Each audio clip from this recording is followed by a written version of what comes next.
The afternoon sun draped the city in soft golden light as children's laughter floated across the playground. To most parents, it was just another ordinary day. Slides squeaking, swings flying, tiny sneakers kicking up dust.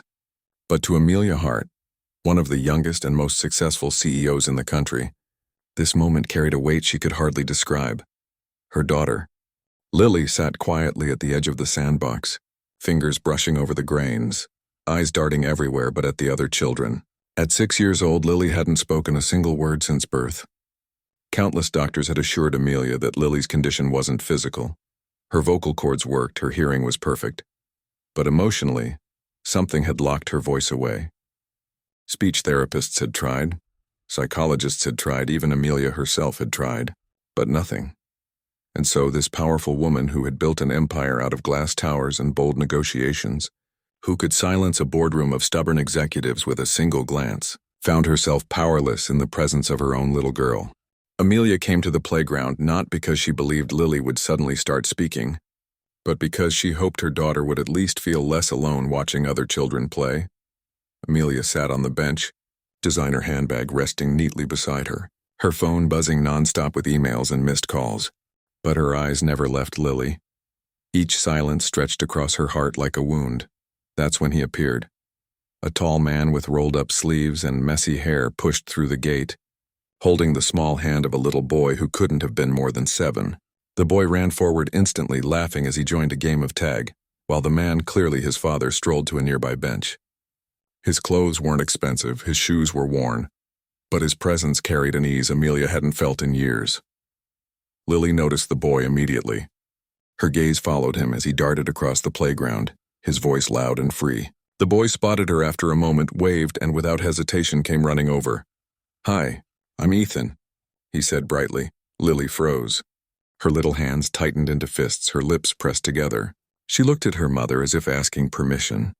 Amelia gave her the same soft smile she always did, whispering, "It's okay, sweetheart." But she knew what would follow. Silence. Ethan didn't seem discouraged. He plopped down beside her in the sandbox, starting to build a castle.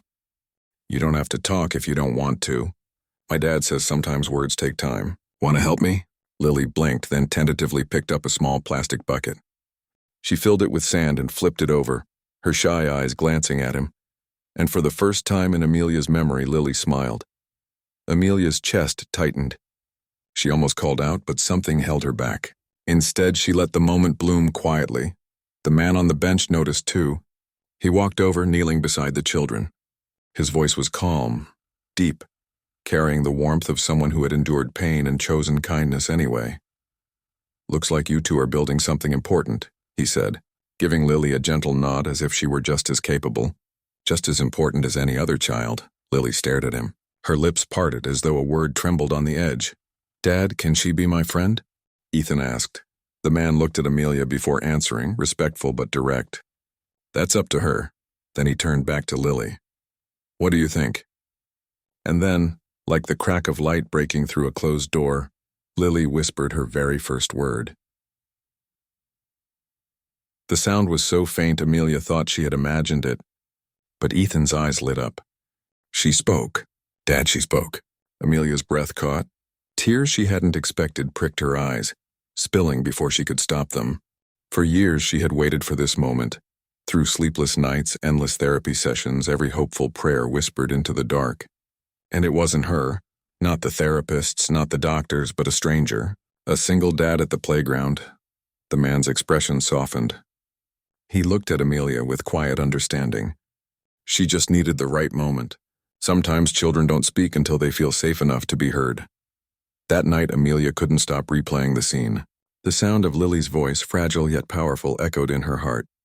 She thought about the man, Daniel, and how he carried himself, how he parented with patience instead of pressure. Over the following weeks, Amelia brought Lily back to the playground every day. Ethan and Lily became inseparable, their laughter filling the spaces silence once ruled. With Daniel's gentle encouragement, Lily began speaking more. First one word, then two, then whole sentences. Every syllable was a miracle. Amelia, who had always hidden behind her CEO armor, found herself opening up too. She learned Daniel was a widower, raising Ethan alone since his wife's passing.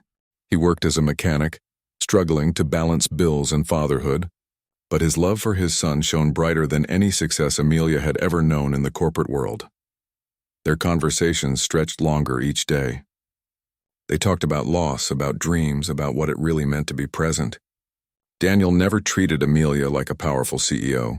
He treated her like a mother, like a woman who was still learning how to love without fear. Months passed, and Lily transformed. She still spoke softly, still hesitated, but her words carried growing confidence. She giggled with Ethan, asked her mother questions, even sang quietly under her breath. Amelia found herself transformed too. For the first time in years, she stopped measuring her worth in quarterly earnings, and instead measured it in bedtime stories and shared ice cream cones. And one evening, as the four of them sat together watching the sunset from that same playground bench, Lily tugged on Amelia's sleeve. "Mommy?" "Yes, sweetheart. I love you." Amelia broke down then, pulling her daughter into her arms. Daniel placed a steady hand on her shoulder, silent but strong beside her.